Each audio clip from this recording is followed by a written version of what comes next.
Let's have a look at the posterior cranial fossa now. Behind the middle cranial fossa, this area which lodges the brainstem and the cerebellum here is the posterior cranial fossa. The limitations of this fossa include petrous part of the temporal bone, posterior clinoid processes and the dorsum celli anteriorly, while posteriorly it is limited by the squamous part of the occipital bone and the mastoid part of the temporal bone. So at this point we have the mastoid part of the temporal bone which limits the posterior cranial fossa.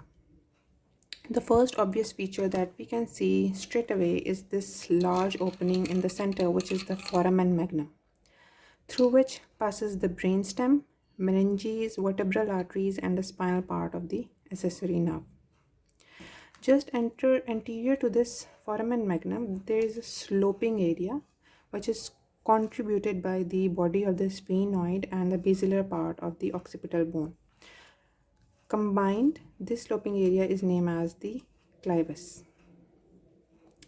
This clivus lodges the basilar veins in the dura mater, and the clivus is separated from the petrous part of the temporal bone by this small fissure which we can see on both sides.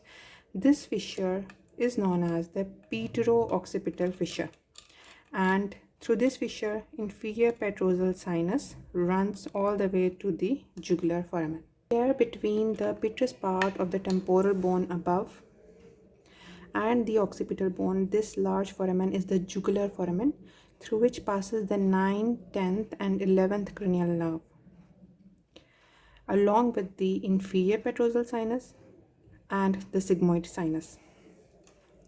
Along the posterior wall of the petrous temporal bone, we can appreciate this internal acoustic meatus on the two sides, through which passes the 7th and 8th cranial nerve. Between the jugular foramen and the occipital condyle here, on the inside, we can see another canal, which is the hypoglossal canal, through which passes the hypoglossal nerve. So moving from above below, we have the internal acoustic meatus, jugular foramen and the hypoglossal canal. There is a crest which runs from the posterior margin of the foramen magnum all the way to the internal occipital protuberance. This is the internal occipital crest.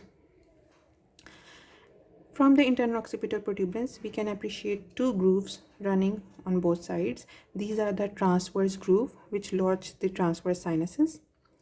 Right transverse sinus is usually the continuation of the superior sagittal sinus, while left transverse sinus is the continuation of the straight sinus.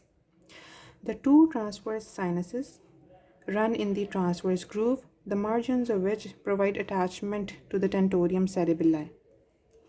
The transverse groove, if we continue at the level of the mastoid part of the temporal bone, they continue into the sigmoid sinus. So the transverse groove leads to the sigmoid groove, which means that the transverse sinus is continuous with the sigmoid sinus here. Ultimately, the sigmoid groove leads to the margins of the occipital bone, which contributes in the formation of the jugular foramen.